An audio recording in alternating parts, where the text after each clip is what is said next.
Whether your glass is half full or half empty, we have help. Tony Robbins is a peak performance coach and motivational speaker who's helped millions of people get through their own personal tough times.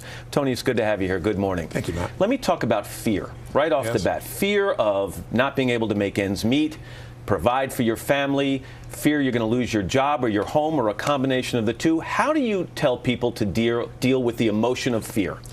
I think people have to educate themselves as to what's really happening right now. We are going through a transition. It's a season, and every generation has faced some pretty tough seasons at some stage. Some do it at a very young age, some do it at an older age. And we talk about the Great Generation. If you were born in 1910, by the time you're 20 years old, you were in the Great Depression. When you were 30, you were in World War II. So our generation has had it fairly easy. We've all experienced pain. I'm sure you've experienced it in your family. I have in mine. But we haven't experienced it at a cultural level to the extreme that we're starting to experience right now. So you're saying we haven't been adversity tested. We lived through a period where mortgages seemed too good to be true, so we bought bigger houses. That's right. Where gas seemed relatively cheap, so we bought more and bigger cars. Where the stock market was booming, so we invested. Now we're finally seeing adversity?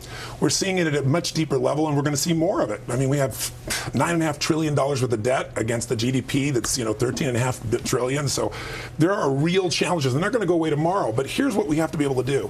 With every season, there are challenges, just like nature seasons, and there are opportunities. And right now, while you're seeing, huge deflation that we're seeing right now in prices of real estate, we're seeing people losing their homes at 250,000 people a month. We're putting ourselves in a position, we see this tremendous volatility in the stock market.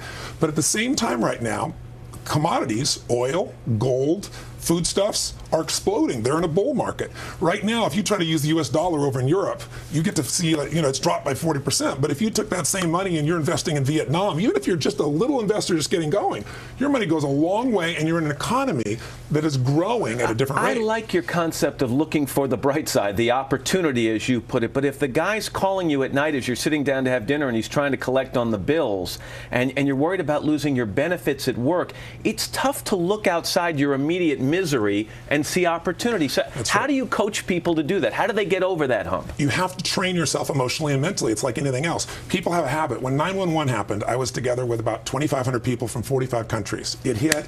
We got the phone call at 3 in the morning. We're actually in Hawaii. And I had about 110 different people from the financial district here. Many people live there. So 65 people plus had lost their entire business, all their friends, all their family.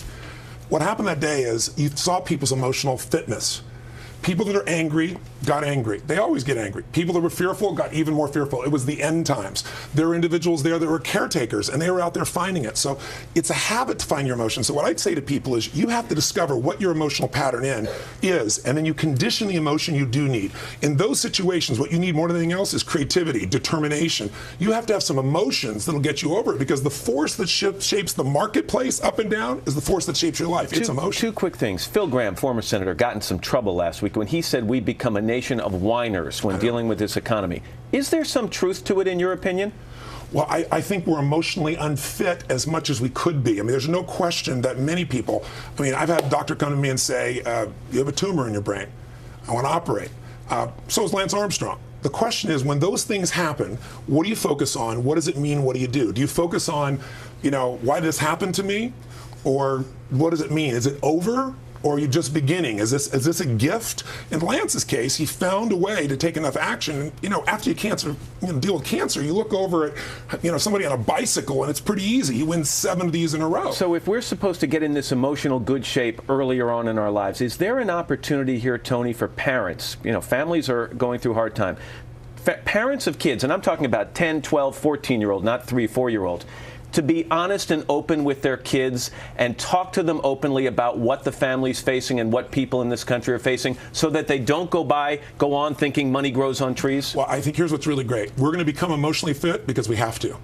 Necessity is there. But the thing that will give people hope is not positive thinking, it's role models. Sir John Templeton is one of my heroes. I interviewed him not long ago, and he just passed away, as you probably know, about a week ago. And here's a man who started with nothing. In 1939, Hitler is invading, and he went out at that time and said, maximum pessimism is when you can do the best. This is when you can grow. He went out and he took stocks here in the U.S. that were on the floor and got them for $1 each, borrowed $10,000, and built the basis of a multi-billion-dollar empire. Today, even though he's passed, he has this foundation that's about $1.5 billion endowment. It gives away $70 million a year, and it's all because this man, when Japan after the war went to the that's where he went. When Brazil and when South America's inflation was going crazy, that's where he went. When no one went to China, that's where he went. If you go to where maximum pessimism is, you can shift it. But with your kids, they're going to have to change. They don't have a choice. And that's what's going to make us stronger. Necessity is going to make it happen. We can step up, though, by modeling. And one last thing. Quickly, finding a way to get outside yourself. When things are the worst for you, there's always somebody doing worse. 2/3 or almost a little more than half this planet lives on $2 a day. We're stronger than we think we are, and we can train ourselves to be able to take advantage of the tough times. Tough for us, but there for the grace of God, there's someone else in a worse situation. And if you help them, it changes you too. Tony Robbins. Tony, thanks. Good to have you here. For more tips from Tony, you can visit our website at todayshow.com. It's now 16 after the hour. Here's Ann.